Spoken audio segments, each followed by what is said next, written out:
Jamaahnya Kota Bandung, Masya Allah. Terima kasih banyak jamaah dari Kota Bandung yang sudah hadir dan juga terima kasih banyak buat jamaah Islami Twinda yang selalu setia menyaksikan Islami Twinda. Masih di tema kita pagi hari ini tentang badai sekuat apapun pasti akan berlalu. Alhamdulillah. Jamaah.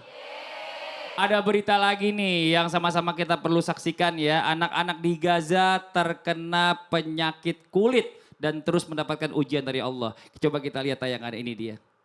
Allah, inilah dia ya, kalau kita negara ini ada konflik ini nggak ada enak-enaknya. Itu yang terjadi, negara hancur, akhirnya banyak kotor-kotoran, kita kena semua penyakit. Ya Allah, kita berdoa aja ya Allah, semoga Allah angkat segala ujian yang ada di Palestina. Amin, amin ya rabbal alamin. Dan kita tahu dan kita pasti yakin, karena Allah yang janji ya, setiap badai pasti berlalu, ujian pasti akan hilang. Betul. Nah terus bagaimana nih caranya kita nih, kembali ke kita lagi nih. Bagaimana cara kita menguatkan hati kita sendiri nih ya. Yang kadang-kadang nih kita menghadapi penyakit ini nggak optimis gitu loh. Mungkin ibu-ibu penyakitnya ada yang dengkulnya udah mulai ngilu-ngilu. Habis duduk nggak bisa dirinya lama. Nah bagaimana caranya kita bisa optimis menghadapi penyakit kita. Mohon izin penjelasannya Ustaz Syam. Tepuk tangan buat Ustaz Syam. Guruku Ustaz Maulana, guru kami Habib Utsman, Mas Fadli serta guru-guru kami yang belakang Allah Subhanahu wa taala. Al-Qur'an surah Maryam ayat 4. A'udzu billahi minasy syaithanir rajim. Allah. Qala rabbi inni wahana al-'azmu minni washta'ala ar-ra'su shayban. Allah. واشتعل الرأس شيبا ولم أكن بدعائك رب شقيا. Allah. Bagaimana menguatkan hati agar tetap berbaik sangka ketika menghadapi penyakit yang berat, maka dicontohkan oleh seorang Nabi Allah yaitu Nabi Zakaria alaihissalam. Kata Nabi Zakaria dalam surah Maryam, beliau berdoa, Rabbi inni wahanal azmu minni washta'ala ar-ra'su syaiba. Ya Allah, saya ini udah lemah, saya ini udah bungkuk, ini ubanku sudah banyak, saya udah tua, saya sudah tidak berdaya. Tapi walam akum bidu'aika rabbi syaqiyya. Tidak pernah sekalipun aku kecewa kalau aku berdoa kepadamu. Padahal apakah semua doa Nabi Zakaria dikabulkan? Menurut penglihatan kita tidak. Kenapa? Karena Nabi Zakaria pengen banget punya anak tapi belum dikasih-kasih sama Allah. Namun pada akhirnya nanti dikasih sama Allah Subhanahu wa taala. Jadi bagaimana Nabi Zakaria bisa optimis? Satu, baik sangka kepada Allah. Kata Nabi Zakaria, saya minta, saya lemah tapi saya tidak pernah kecewa kalau saya minta padamu ya Allah. Itu yang pertama. Yang kedua, ingat pesan Nabi SAW tentang sakit ini. Sakit itu menggugurkan dosa. Siapa sih di antara kita yang tidak punya dosa? Ada cara cepat untuk menghapuskan dosa-dosa tersebut. Jikalau kita bersabar dalam rangka menghadapi sebuah penyakit. Yang ketiga, Sayyidina Abu Bakar As-Siddiq ketika mendampingi baginda Nabi SAW hijrah, Sayyidina Abu Bakar As-Siddiq memeriksa daripada gua ini, gua Hira sebelum Nabi gua Thur sebelum Nabi SAW beristirahat. Ternyata pada saat diperiksa lubang tersebut tidak ada apa-apa. Namun ternyata ketika Abu Bakar As-Siddiq duduk digigit oleh ular. Abu Bakar As-Siddiq tidak mengeluh, tidak mengeluh kepada Allah, tidak mengeluh kepada Nabi SAW, hanya meneteskan air mata sehingga Nabi terbangun. Maka dari sini ulama mengatakan, siapa yang sakit lalu dia tidak mengeluh sama sekali, dia bersyukur kepada Allah Subhanahu wa taala, maka pada saat itu Allah ganti tidak mengeluhnya dengan surga. Sebagaimana Abu Bakar As-Siddiq radhiyallahu anhu warda, ketika Abu Bakar As-Siddiq digigit ular, beliau tidak mengeluh. Kata Nabi SAW, ya Abu Bakar, wahai Abu Bakar sahabatku, tiada balasan yang lebih pantas untukmu kecuali surga dari Allah Subhanahu wa taala. Kata ulama, syaratnya kalau sakit jangan ngeluh, apalagi banyak sekali update status, subhanallah, apalagi seakan-akan sudah berakhir dunianya. Yang keempat, bagaimana caranya bisa optimis tanpa bermaksud menggurui ataupun mengajari? Mari kita lihat orang yang lebih parah daripada kita sakitnya. Subhanallah, kami doakan juga sahabat kami, teman kami, Mas Sony biar segera sembuh. Saya kemarin nanya-nanya kepada beliau bagaimana caranya biar beliau ini bangkit. Kata istri beliau, salah satu caranya dokter Ustadz dipanggilkan orang yang lebih sakit darinya dan udah sembuh, udah sehat. Akhirnya dia optimis untuk sembuh juga. Artinya kita lihat orang yang sakitnya lebih parah, insya Allah kalau yang lebih parah saja bisa disembuhkan sama Allah, apalagi penyakit yang lainnya insya Allah. Apalagi juga yang lebih parah juga juga banyak yang ngeluh Bu. Ibu baru sedengkul jedong udah ngeluh mulu. Kalau ibu-ibu mah enggak. Enggak salah. Tapi ya. Makasih banyak Ustaz Syam. Tepuk tangan buat Ustaz Syam nih Masya Allah. Ya Allah ya Robi. Oke kita lanjut lagi nanti sebelum kita kasih kesempatan kembali kepada jamaah untuk bertanya sama guru-guru kita. Kita mau kasih kesempatan lagi untuk guru kita Ustadz Maulana kembali bertanya kepada jamaah. Ustadz bertanya. Kami menjawab. Ah. Ini Bu, kami menjawab. Ustaz bertanya. Kami menjawab. Iya. Oh langsung ditunjuk boleh. Yang Oke. paling lebih siap dari Oh yang iya lain. benar. Blasonnya Boleh. lebih bagus. Iya. Berdiri Bu, namanya siapa Ibu? Perkenalkan nama. Assalamualaikum, nama saya Ibu Juli dari Majelis Taklim Al-Hakam Bandung. Masya Oh, Allah. iya. Tepuk tangan Tepuk buat tangan, Ibu Bu. Juli. Mau nanya apa Ustadz? Saya mau nanya kepada Ibu. Iya. Bu, kira-kira menurut Ibu, cobaan itu datang karena sebab apa? Mungkin dari diri kita sendiri juga bisa Ya. jadi gitu. Oh dari diri kita sendiri. Kita Dirinya juga kenapa, bisa Bu? Jadi Eh. dengan kesalahan-kesalahan yang kita tanpa sadari. dosa kita. Ya, bisa juga ujian itu dari luar, dari manapun. Ujian dari Allah. Tahu nggak Bu? Tahu nggak Bu? Enggak. Bisa jadi ujian itu karena cintanya Allah kepada kita. Oh benar juga. Jangan selalu salah paham. Iya benar-benar. Jangan Iya. mikirin dosa gara-gara dosa mulu. Iya, bisa jadi orang diuji karena dicintai. Oh iya, tolong jelasin dong Ustadz. Oh, jelasin. iya udah. Ibu makasih banyak Ibu. Tepuk tangan dong, Masya Allah. Silakan Ustadz Maulana. Izin Habib dan Ustaz Sam, kepada kita semua, jangan pernah berburuk sangka. Bisa jadi ujian datang kepada kita, bukti cintanya Allah kepada hambanya. Karena kalau orang mau naik kelas diuji dulu. Ikut ujian. Bahkan ada orang berharap untuk diuji. Mengajukan diri supaya bisa naik pangkat. Makanya dia ikut ujian. Orang mau masuk kantor supaya lebih bagus karirnya, dia minta ujian. Maka dari sini kita bisa belajar bahwa bisa jadi ujian datang itu karena bentuk cintanya Allah kepada hambanya.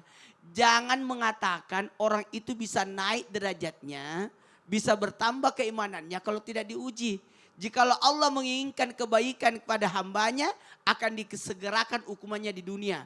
Orang sakit panas bisa jadi itu supaya nanti di hari kemudian tidak kena panasnya api neraka. Amin, Masya Allah. Jadi jangan berkata, ih sakit melulu, demam melulu. Bisa jadi dengan demamnya itu dia tidak merasakan panasnya apinya neraka. Jikalau Allah mengendaki kejelekan pada hambanya, dia akan mengakhirkan balasan atas dosanya. Sehingga nanti akan dia dapat siksaannya nanti di hari kemudian. Amin. Jadi jangan berkata, aman-aman aja aku. Tidak, bisa jadi itu adalah siksaan untuk menanti dari kemudian. Tapi ada orang enggak bertubi-tubi, aduh tubi-tubi. Datang terus masalah. Bisa jadi engkau diselamatkan oleh Allah. Bisa jadi engkau diberikan pahala. Ada orang, Bu, tidak pernah haji tapi dapat pahala haji. Karena tiap tahun melahirkan. Bukankah melahirkan juga pahala haji? Betul tidak? Dia tidak pergi berperang, tapi dia dapat pahala jihad. Kenapa? Karena dia urus orang sakit. Bisa jadi seperti itu. Mohon maaf, jangan salah paham. Bisa jadi Allah memberikan ujian itu untuk memberikan kita pahala, menggugurkan dosa kita, dan mengangkat derajat kita. Masya Allah. Dan orang yang paling banyak ujiannya pasti mahir. Oh iya, ahli jadinya. Ahli jadinya. Iya. Jangan senang juga kalau tiba-tiba di dunia jarang sakit. Firaun jarang sakit, tiba-tiba masuk neraka. Iya kan, karena sombong. Makasih banyak Ustadz Maulana. Tepuk tangan buat Ustadz Maulana yang jarang sakit juga. Alhamdulillah mudah-mudahan sehat selalu buat guru kita Ustadz Maulana. Karena Ustadz Maulana nih harus kemana-mana ya. Mudah-mudahan doain sehat terus ya Bu ya. Amin. Dia tahu usianya juga jalan-jalan mulu. Oke sekarang waktunya kita memberikan kesempatan kepada jamaah di studio untuk kembali bertanya sama guru-guru kita. Tapi sebelumnya kita kembali dulu ke segmen Tanya Dong Ustadz. Kami semua Tanya dong Ustaz. Oke tepuk tangan dulu buat semuanya. Ayo yang mau bertanya boleh silakan angkat tangannya. Yang mana nih? Oh dari sebelah sini ya, sebentar. Ayo Ibu izin, iya silakan. Boleh berdiri Bu? Hatur nuhun Bang Fadli atas Sama-sama, kesempatan yang diberikan sami-sami kepada saya. Bu. Bismillahirrahmanirrahim.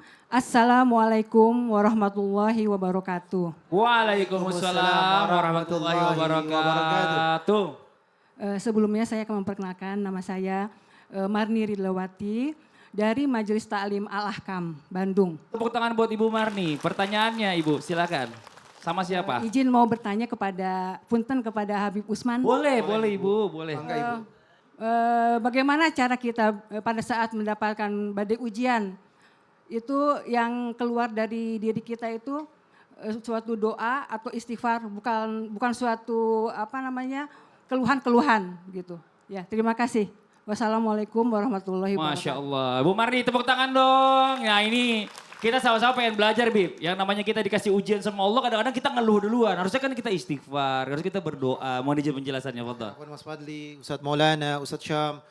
Bismillahirrahmanirrahim. Allahumma salli ala Sayyidina Muhammad wa ala ali Sayyidina Muhammad. Ingat, ketika seseorang mendapatkan badai ujian yang besar dalam kehidupannya, apakah dengan mudah lisannya mengeluarkan kalimat istighfar, astaghfirullahaladzim, subhanallah ya Allah. Apakah kalimat-kalimat tauhid atau kalimat ampunan itu bisa keluar dari lidah manusia tersebut? Ingat, lidah bisa mengeluarkan itu tergantung daripada apa yang kita makan. Kalau kita makan daripada makanan yang halal, yang berkah, dagingnya daging yang halal, masuk ke dalam diri kita, melahirkan daging yang halal, darah yang halal, hati yang bersih, hati yang ikhlas, maka lisannya mudah. Terus apa lagi? Kita rajin ke majelis ta'lim, mendengarkan tausiah, dapat ilmu, kita amalkan ilmunya. Kita baca Quran, kita hayati bacaan tersebut, masuk dalam pikiran kita. Berarti makanan rohani kita itu adalah makanan yang berkah. Sehingga lisan kita menjadi lisan yang baik. Lisan kita menjadi lisan yang Masya Allah, Subhanallah. Yang keluar dari mulut kita ketika ujian datang maka akan berkalimat dengan kalimat Inna lillahi wa inna ilaihi raji'un. Semua ini milik Allah dan akan kembali kepada Allah. Ini lisan yang mengandung apa? Makanan daripada makanan yang baik. Entah rohaninya dan lain sebagainya. Oleh karena itu, ketika kita mau dikatakan hamba Allah, yang yakin bahwasanya Allah sebagai penolong kita, maka perbaikilah kehidupan kita. Niscaya kita perbaiki kehidupan kita, maka akan jadi baik keselanjutannya atau seterusnya. Maka dengan mudah kita mengatakan, ya Allah, hamba yakin ya Allah, di balik musibah yang terjadi ini, di balik badai ujian ini, ada hikmah yang kau berikan ya Allah. Hamba terima atas setiap ujian, cobaan ataupun musibah yang kau berikan kepada hamba ya Allah. Tapi ya Allah, hamba gak kuat ya Allah. Dipercepat ya Allah. Nah, inilah seorang hamba yang yakin semua dari Allah dan akan kembali kepada Allah. Dan akan meminta pertolongan sama Allah. Dibukakan pintu jalan keluar. Tapi mereka yang tidak beriman, yang jauh dari Allah akan mengatakan apa? Allah gak adil. Kok bisa kayak gini sih? Wah ini Allahnya disalahkan. Kalau ada manusia yang sudah menyalahkan Allah, Allah gak adil, maka dia tidak akan mendapatkan keadilan dari Allah Subhanahu wa ta'ala. Innallaha inda zanni li'abdi, Allah berprasangka sesuai prasangka hambanya. Ketika dia prasangka buruk kepada Allah, maka dia akan mendapatkan keburukan. Ketika dia berprasangka jelek kepada Allah, dia akan mendapatkan kejelekan semuanya. Tapi ketika dia prasangka baik kepada Allah, yakin bahwasanya Allah Subhanahu wa ta'ala hanya memberikan dia cobaan untuk bisa mengatasinya jauh lebih baik lagi. Dia bisa mengemasnya jauh lebih baik lagi. Atau dia masih dikasih didikan sama Allah untuk lebih besar lagi dan lebih kuat lagi, maka niscaya Allah akan berikan dia yang terbaik dan sebaik-baiknya. Jadi gak usah khawatir, rizki itu udah diatur sama Allah. Kehidupan udah diatur sama Allah. Kita sebagai hamba Allah hanya berdoa, meminta dan dibukakan pintu jalan keluar setiap permasalahan. Masya Allah. Jadi kita ya kalau misalnya Allah kasih apa aja sebenarnya kita Udah terima aja. terima aja Masya Allah. Itu pasti yang terbaik buat kita insya Allah. Bujuk Allah. Wah bujuk Allah, Ya, rayu sepertiga Allah malam. sepertiga malam. Betul. Masya Dia Allah harus- makasih. Maulana juga suka bujuk Allah. Oh. Dia dapat yang ujung tuh. Wih, tepuk tangan buat Habib Usman, Masya Allah. Jamaah, gimana pegal-pegal enggak? Pegel, yang di rumah juga nonton pegel. Biar nggak tegang sama-sama kita belajar hari ini ya. Kita nanti lanjutin lagi bahasan kita sekarang. Waktunya kita main kuis bareng-bareng ya. Waktunya kita kuis. Tepuk tangan dulu dong buat semuanya. Oke, sekarang saya minta ya ada 5 orang perwakilan dari perwakilan teman-teman yang udah dipilih masing-masing ya, boleh maju ke depan ya. Boleh maju, silakan. Jamaah. Oke, sekarang udah ada 5 perwakilan yang maju ke depan ya. Dari perwakilan ibu-ibu semua nih pilihannya. Jagoan masing-masing. Peraturannya saya bacakan. Oke ya, peraturannya 5 orang ini akan menjawab pertanyaan dari saya secara bergantian. Dan setiap orang diberi waktu untuk berpikir selama 5 detik saja. Nah, dan kalau dia salah ya, silahkan kembali ke belakang untuk mengantri kembali ditanya oleh saya. Oke, siap Bu ya? Kalau dia benar, langsung dapat hadiah. Dapat hadiah langsung. Dan boleh duduk ke tempatnya atau balik ke belakang juga deh, nggak apa-apa. Ibu nggak Nah, boleh oke. kasih contekan Bu Ya, ya. kasih contekan ya Bu ya semuanya ya. Udah siap ya? Siap. Ibu udah siap? Siap. Oke, kalau gitu kita mulai kuisnya. Deng. Pertanyaan yang pertama. Siapa nama malaikat yang bertugas bertanya di alam kubur? Mungkar dan Nakir. Oke, betul. Tepuk tangan dong. Iya. Ibu siapa namanya tadi? Saya lupa nanyanya lagi. Ibu siapa namanya? Bu Apong Rukiah. Ibu Apong. Sekarang Ibu siapa? Bu Nila. Ibu Nila siap ya. Pertanyaan berikutnya adalah sebutkan rukun iman yang kedua. Percaya kepada malaikat. Iman kepada malaikat, betul. Iya. Oke, ibu yang ketiga maju, namanya ibu siapa? Bu Oti. Ibu Otir. Oke, pertanyaannya adalah apa nama batu yang terletak di Ka'bah dan disunahkan dicium saat umroh atau haji? Batu apa Bu? Jangan kasih tahu Bu, jangan kasih tahu. 5, 4, 3, 2, 1 ke belakang. Ke belakang. Oke, pertanyaan yang berikutnya. Namanya siapa ibu? Nani. Ibu Nani. Pertanyaannya adalah apa sebutan untuk orang yang mengumandangkan azan? Apa namanya? 5, 4, 3, 2, 1. Pindah ke belakang. Oke, dengan ibu siapa ini? Umi. Ibu Umi. Pertanyaannya adalah Subhanallah disebut juga dengan sebagai bacaan? Takbir. Salah, mundur lagi ke belakang. Oke, ibu lagi yang berikutnya. Ya, yang tadi salah ya udah ya. Pertanyaannya adalah apa arti dari Asmaul Husna Ar-Rahman? Maha pengasih, maha penyayang, maha pengasih. Hah? Maha pengasih. Maha pengasih. Maha pengasih. Pengasih, betul. Oke. Pokoknya Ibu ditanya sampai Pertanyaan dapat. yang berikutnya adalah tercipta dari apakah malaikat? Dari Dari apa Bu? cahaya. Cahaya, betul. Satu lagi ya. Kalau Ibu sampai ibu tinggal tidak sendiri, beruntung, ibu berarti memang tidak beruntung. Oke. Pertanyaannya adalah pemimpin sholat berjamaah disebut juga? Imam. Betul. Tepuk tangan dong buat semuanya. Terima kasih, Masya Allah, luar biasa. Oke, buat jamaah yang di rumah udah gak tegang, mau ditanya juga? Oke, pertanyaannya adalah Siapa nama ibunya Sayyidina Ali? Ibunya Sayyidina Ali adalah Ummu Ani. Iya. Bu Ali benar. Oh, bener ya. Uminya Ali. Oke, nanti kita lanjut lagi ya belajarnya ya. Buat jamaah yang di rumah jangan kemana-mana. Kita akan segera kembali lagi tetap di Islami Twinda. Jamaah. Yeay. Oh, jamaah. Yeay. Alhamdulillah. Alhamdulillah.